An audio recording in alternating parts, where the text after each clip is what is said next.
Hello, New World people. It's me, Lamani. We have the Winter Convergence patch notes. Big war changes coming, including only being able to be in one defensive war and one attacking war per reset. This is going to really flip-flop the war meta. Also with that, insane changes, including a world boss. Let's dive into the patch notes. All right, it's the most wonderful time of the year. Winter Convergence Festival is here. So what should we be expecting? It's going to be Gleamite falling again. We're going to have the Winter Wanderer so that we can get all kinds of cosmetics, skins, fun things like luck items. You'll have to see more, and we'll cover that in the channel. But you'll have the villages, you'll have a quest line that you can follow, and there's all sorts of limited time rewards. And with how everything's changed with the other holidays, expect some cool recipes and things that could really affect the endgame crafting meta. Be excited for that, but tons of festive skins and probably some free things to keep your eyes out for. We also now have a world boss coming.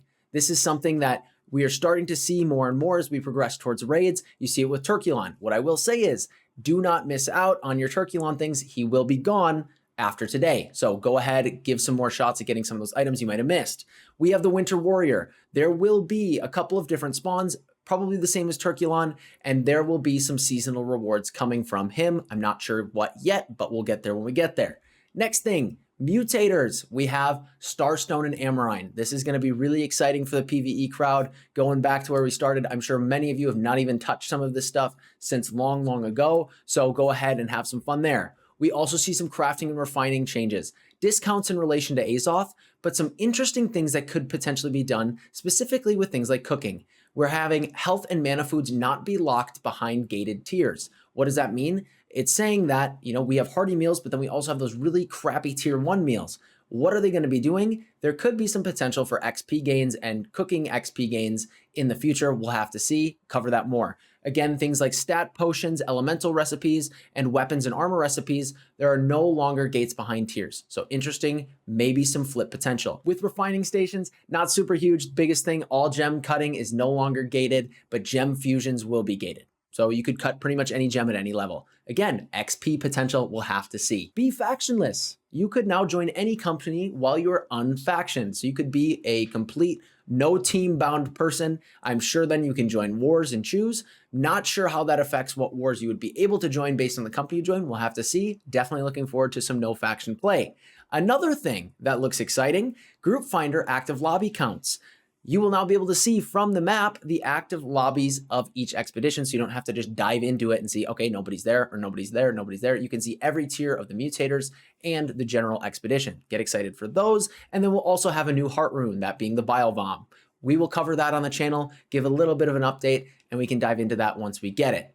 You'll be able to get it once you've completed the new Starstone Barrows expedition on mutated mode, so make sure you go ahead and dive into there, and then we can see what we'll be able to do with the Bile Bomb. Now let's talk war changes. This is obviously the biggest thing, something that New World has been really craving, a lot of the player base, especially the more casual crowds who don't have multiple accounts, who don't have multiple characters. We're seeing a daily war limit. A player can only be in one offensive and one defensive war per world. It's not per character bound. So if you have 2 characters on the same server, sorry, you're out of luck. Unless you're on a different account. This brings up a whole different thing. But 1 defensive, 1 attacking per server. Keep that in mind. It's really going to open up the opportunity for more people to participate. We now also have war roster restrictions. So this is going to be more company focused. The company that is involved in the war, there are now restrictions on how many mercenaries you can have. Right now, attacking companies will have up to 25 that they can hire. Defense can do 10. The remaining slots are only company members. So in theory, you could add some company members, but there are company transfer restrictions coming in. So company switching cooldowns. When you leave a company, you now start a 72-hour cooldown on fighting in a defensive war and earning influence with any company toward war decks. That means shell companies are gone. Shell companies are a thing of the past.